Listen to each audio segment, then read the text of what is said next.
বিয়ের 4 বছর পর আমার স্বামীর দ্বিতীয় বউয়ের কথা জানতে পারলাম আমি। ভালোবাসার মানুষ, 8 বছরের সম্পর্ক ছিল সেই মানুষটার সাথে, তাকে আমি চিনতে পারি। বাবার পছন্দ করা ছেলেকে উপেক্ষা করে আমি আমার ভালোবাসার মানুষের হাত ধরে বাড়ি থেকে চলে এসেছিলাম, পালিয়ে এসে বিয়ে করেছিলাম। আর সেই মানুষটা কিনা আমাকে ঠকালো। কিন্তু সব থেকে অদ্ভুত ব্যাপার, আমার স্বামী দ্বিতীয় বিয়েটা করেছে আরো 2 বছর আগে। মানুষটা আমাকে ঠকিয়ে গোপনে সংসার করে যাচ্ছে, 2 বউকে সে খুব ভালোভাবে মেনটেন করে যাচ্ছে।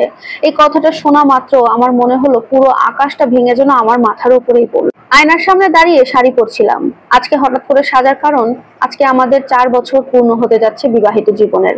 আজকে আমাদের বিবাহ বার্ষিক। পুরো ঘর আমি সাজিয়ে রেখেছি অনেক যত্ন করে। তারপরে আমি অপেক্ষা করছিলাম আমার স্বামীর জন্য। ঠিক এমন সময় বাইরে থেকে কলিং বেলটা বেজে উঠল। দরজা খুলেই দেখলাম আমার সেই মানুষটি, আমার হাজবেন্ড এসে কলিং বেল বাজালো। আমাকে এভাবে সাজগোজা দেখে সে চমকে উঠে বলছে, কি ব্যাপার, তুমি হঠাৎ এত সুন্দর করে সেজেছো, খুব সুন্দর লাগছে তোমাকে। তখন বললাম, কেন ভুলে গেছেন আপনি আজকে যে আমাদের বিবাহ বার্ষিকী? তখন সে বলল, আরে আমি তো সত্যি ভুলে গেছি, যাক তোমাকে অনেক সুন্দর লাগছে। ঠিক সেই মুহূর্তে দাঁড়িয়েই আমি তাকে বললাম, আচ্ছা ঈশিতাকে, ঈশিতা কি তোমার দ্বিতীয় স্ত্রী? আমার মুখে এই কথা শুনে আমার স্বামী চমকে উঠল এবং আমার কাছ থেকে বেশ খানিকটা দূরে গিয়ে দাঁড়িয়ে পড়লো। আমাদের স্বামী স্ত্রীর মধ্যে এখন বেশ খানিকটা দূরত্ব সৃষ্টি হয়ে গেছে। সত্যি বলতে আজকে আমি সবটাই জেনে গেছি আমার স্বামীর আসল চেহারা। তখন আমার স্বামীও বুঝতে পেরেছিল যে আমি তার এই ব্যাপারে সবকিছুই জেনে গিয়েছি। আমার স্বামী আর বুঝে উঠতে পারছিল না কিভাবে সে আমাকে বোঝাবে, কিভাবে শুরু করবে, কিভাবে ব্যাখ্যা দেবে এই প্রতারণার গল্প, বুঝে উঠতে পারছিল না। আমার স্বামী ঘরে এসে চুপটি করে দাঁড়িয়ে পড়লো। তখন বললাম, ভয় পেও না, আমি বিষয়টা সবই জানি। ঈশিতা তোমার অফিস কলিগ, হয়তোবা দুজনে কোনো একটা ভুল করে ফেলেছিলে, তারপরে বাধ্য হয়ে তোমরা সেটাকে বিয়ে করে ফেলেছো।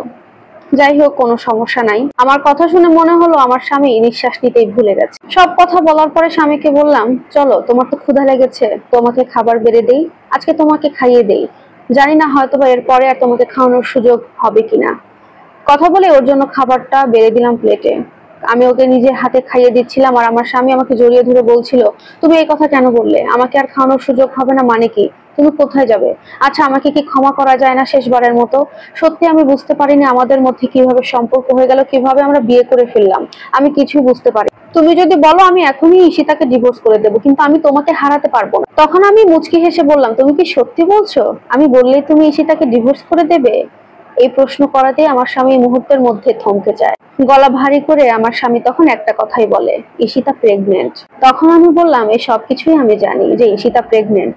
তারপরে বললাম, তোমার খাওয়া শেষ হয়ে গেলে ঘরে এসো, আজকে তোমার বুকে মাথা রেখে আমি ঘুমাতে চাই। তখন সে জিজ্ঞাসা করছে, তুমি খাবে না? আমি বললাম, না গো, কোনো খেতে আর ইচ্ছা করছে না। বেশ কিছু সময় স্বামীর বুকের উপরে মাথা রেখে শুয়েছিলাম, কিন্তু কোনো ঘুম হলো না। তাই উঠে গিয়ে বললাম, যাও তো, আজকে তোমার বুকের উপর মাথা রেখে আমার ঘুম হচ্ছে না। তার থেকে বরং তুমি আমার কোলের উপরে মাথা দাও, আমি তোমার মাথাটা হাত বুলিয়ে দিচ্ছি, তুমি ঘুমিয়ে পড়ো।